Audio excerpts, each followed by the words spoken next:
อันนี้บรรยากาศเนาะทุกคนอันนี้บรรยากาศอ้อมๆในบุญปีนี้เนาะ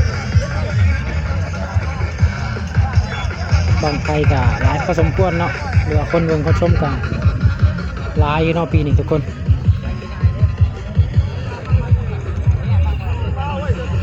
คนเบิ่งคนชมก็จะอยู่ฝั่งนั้นเนาะฝั่งนี้เพิ่นก็จะจุดบางไฟเอาล่ะตอนนี้เพิ่นลงมาแล้วเนาะเดี๋ยวเรามารอรุ่นเดี๋ยวส้มเนาะว่าบางไหนจะไปไกลใช่ป่ะบางไหนจะขึ้นหรือบ่ขึ้นเดี๋ยวเรามาเบิ่งน้ำกันเลยเนาะทุกคน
เราดอนเกิดความไก่